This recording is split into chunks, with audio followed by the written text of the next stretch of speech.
How's it going, YouTube?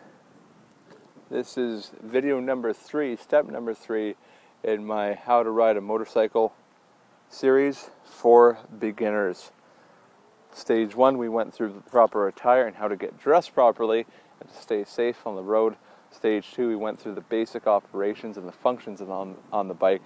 Stage 3, we're going to learn the proper way to shift and what that looks like. It's a little different than in a car, even a little different than a manual transmission car. We'll go through that next, and then we'll move on to stage 4 after that, which will essentially be on the motorcycle and learning to properly get moving. Okay, so stage 3, how to properly shift. Like we said in stage 2, you do want to make sure that you have the clutch pulled in anytime that you work the gear selector, whether you're gearing up, whether you're gearing down. This particular bike is a 6-speed, which means it has six gears on it, as well as neutral. Some bikes have 5 gears. This one's got 6. So what's important to know is on the cluster screen there's a green light there, and you can see the green light's actually on right now. Has an N on it. That means neutral. The bike's in neutral right now, so it's not in gear. It will allow me to start it without holding the clutch. I can give it as much throttle as I want. The bike's not going to go anywhere. There's no gear activated. So neutral, off the factory, with most bikes anyway, neutral is the only gear that's actually indicated with a light. Okay, so like I said, there's 6 other gears in this bike: first, second, third, fourth, fifth, and sixth. None of them display on the screen or anything like that.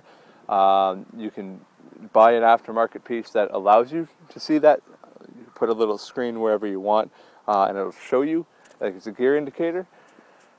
I personally don't think it's necessary. Some people like it. That's up to you. It's your money. It's your bike. All right.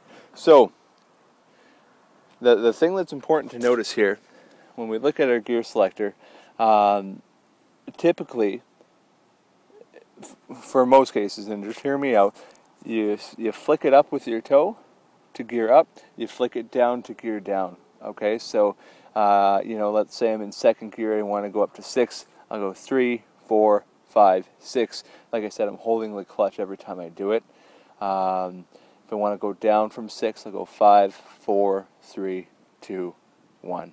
Okay, now where it gets complicated, it's not that complicated, but at first glance it can be a little complicated, is that neutral is actually between 1st and 2nd gear, and it's kind of just like a half click. Okay, so when you go all the way down to 1st, neutral's going to be just a little bit up, and then 2nd's going to be up from there. So you're going to go 1st, neutral, 2nd, 3rd, 4th, 5th, 6th.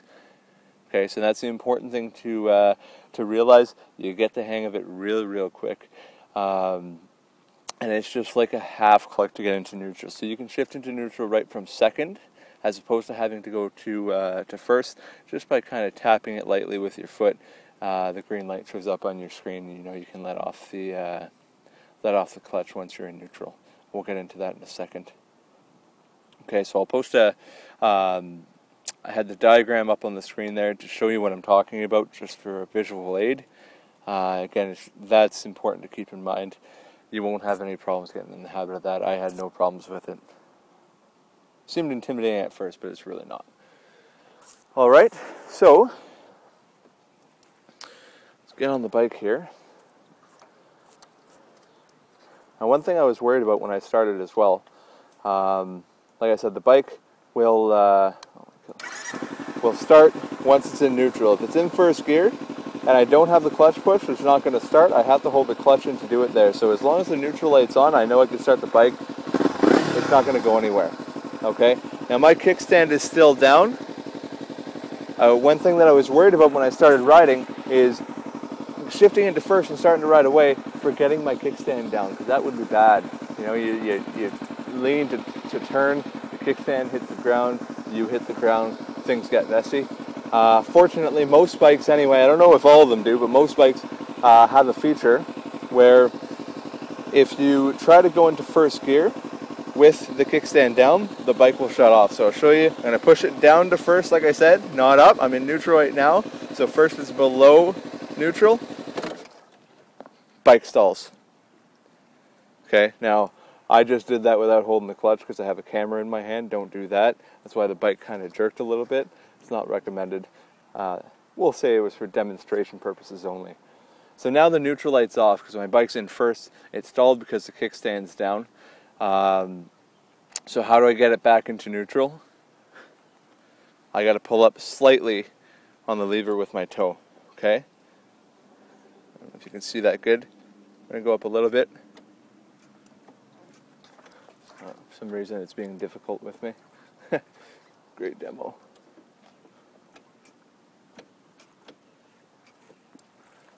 So I'm showing you how not to get into neutral.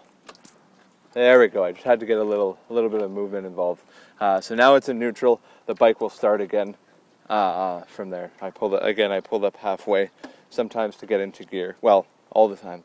To get into gears, the bike has to be moving. I can't just shift up to 6 right now from a stop position.